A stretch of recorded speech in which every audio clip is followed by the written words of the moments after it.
Assalamualaikum warahmatullahi wabarakatuh. Halo semuanya, kami dari kelompok 3 kelas F yaitu Cosventure 3F. Dalam kesempatan kali ini kami akan membahas materi mengenai manajemen biaya dan pembuatan keputusan, khususnya mengenai analisis biaya relevan. Topik ini sangat penting sekali teman-teman. Kenapa? Karena dalam dunia bisnis, setiap langkah yang diambil perusahaan dimulai dari produksi, pembelian bahan baku, promosi, dan strategi pemasaran, semua itu selalu berkaitan dengan biaya. Kesalahan dalam penghitungan biaya dapat membuat perusahaan rugi. Oleh karena itu, perusahaan harus bisa benar-benar memilah biaya mana yang berpengaruh terhadap keputusan dan mana yang tidak. Makanya, analisis biaya relevan ini sangat berpengaruh dan sangat dibutuhkan oleh perusahaan agar keputusan yang diambil tidak hanya cepat tetapi juga tepat dan menguntungkan. Ada 4 poin utama. Yang pertama, apa itu manajemen biaya dan bagaimana konsep ini diterapkan dalam dunia bisnis. Lalu yang kedua, apa yang dimaksud dengan analisis biaya relevan serta mengapa konsep ini penting dalam pengambilan keputusan.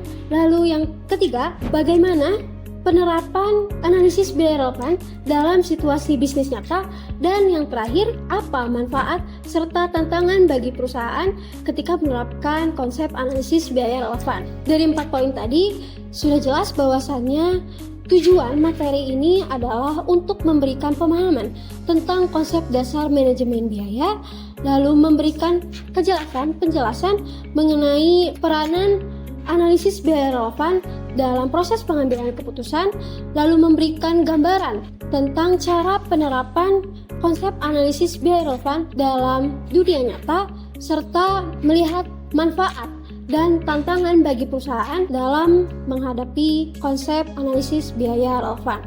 Dari tujuan ini dapat kita pahami bahwasannya analisis biaya relevan bukan hanya sekedar angka, tetapi sebagai alat untuk membantu perusahaan untuk bertahan serta bersaing di dunia pasar. Manajemen biaya merupakan proses perencanaan, penganggaran, pengendalian, dan pemantauan biaya untuk mencapai tujuan perusahaan secara efisien.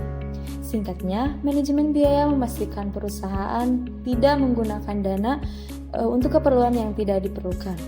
Menurut Profesor Dadan Mulyana, manajemen biaya membantu memberikan informasi mengenai biaya dan non-biaya seperti kualitas dan produktivitas untuk membantu manajemen membuat keputusan dan strategis. Sedangkan menurut Horngren, manajemen biaya tetap tidak dapat berubah dalam jangka waktu pendek, tetapi dapat berubah dalam jangka waktu yang panjang ketika permintaan meningkat atau menurun. Dari pendapat para ahli ini, dapat kita simpulkan bahwa manajemen biaya merupakan sistem yang tidak hanya fokus pada pengeluaran, tetapi juga membantu perusahaan untuk membuat keputusan yang strategis. Biaya relevan dan biaya tidak relevan. Untuk pengertiannya itu sendiri, biaya relevan adalah biaya yang akan berubah jika perusahaan memilih satu alternatif tertentu, yang artinya itu biaya ini harus diperhitungkan dalam mengambil keputusan. Contohnya itu biaya bahan baku tambahan, biaya tenaga kerja langsung tambahan, dan biaya overhead variabel. Sementara itu, biaya tidak relevan adalah biaya yang tidak berubah meskipun perusahaan mengambil alternatif yang berbeda. Misalnya itu biaya tetap tahunan, gaji manajemen puncak, atau biaya historis yang sudah terjadi. Konsep ini digunakan dalam berbagai keputusan penting seperti menerima atau menolak pesanan khusus, menutup atau melanjutkan lini produk, memilih produk apa yang diprioritaskan ketika sumber daya terbatas, dan mengganti atau mempertahankan peralatan. Dengan memahami ini, konsep biaya relevan, manajer bisa mengambil keputusan berbasis data yang lebih akurat. Baik teman-teman, untuk meningkatkan pemahaman kita mengenai materi analisis biaya relevan ini, kita coba di contoh kasus di mana perusahaan manufaktur mendapat atau menerima pesanan khusus dari pelanggan di mana spesifikasinya seperti ini. Ada pendapatan khusus sebesar 50 juta dan biaya bahan baku tambahan 20 juta, biaya tenaga kerja langsung tambahan 10 juta, biaya overhead variabel tambahan 5 juta dan biaya tetap tidak berubah 15 juta.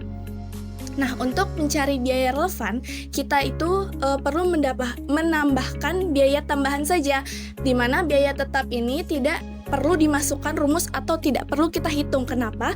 Karena biaya tersebut itu tidak relevan. Nah, di mana maksudnya tidak relevan itu, biaya tetap ini tuh tidak akan mempengaruhi keputusan perusahaan nantinya. Jadinya, kita hanya perlu menjumlahkan si 3 ini aja. Di mana bahan baku itu 20 juta, lalu tenaga kerja 10 juta, overhead 5 juta akan mendapatkan 35 juta. Nah, kita lihat ya teman-teman.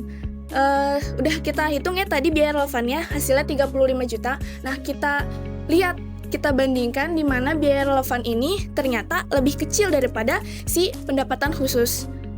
35 juta lebih kecil dari 50 juta. Nah, dapat kita simpulkan bahwa keputusan yang rasional adalah perusahaan menerima pesanan untuk meningkatkan keuntungan perusahaan tersebut. Jadi intinya biaya tetap ini tidak perlu dibawa karena dia tidak relevan ya, karena tidak mempengaruhi keputusan perusahaan nantinya. Sebagai penutup, ada beberapa kesimpulan yang dapat kita ambil dari materi ini. Yang pertama, analisis biaya relevan adalah alat yang sangat penting bagi seorang manajer untuk menentukan mana keputusan yang lebih menguntungkan untuk sebuah perusahaan. Yang kedua, dengan mengabaikan biaya yang tidak berubah sama sekali serta hanya fokus terhadap biaya yang relevan saja, perusahaan menjadi lebih leluasa untuk mengambil keputusan mana yang lebih efektif dan mana yang lebih efisien.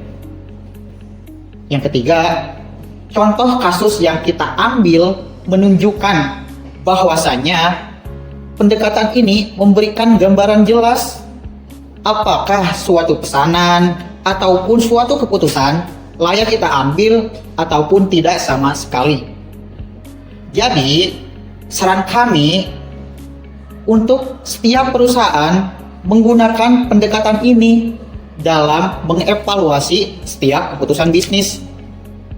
Serta juga data yang diberikan nantinya harus data yang benar-benar akurat dan terkini agar hasil keputusannya nanti menjadi lebih tepat.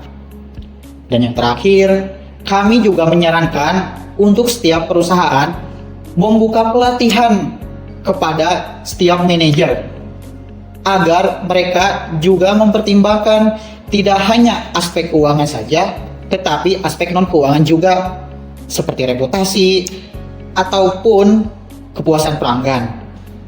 Mungkin sekian dari kami. Mohon maaf jika ada kesalahan. Terima kasih atas waktunya. Wabillahi taufiq wal hidayah. Assalamualaikum warahmatullahi wabarakatuh.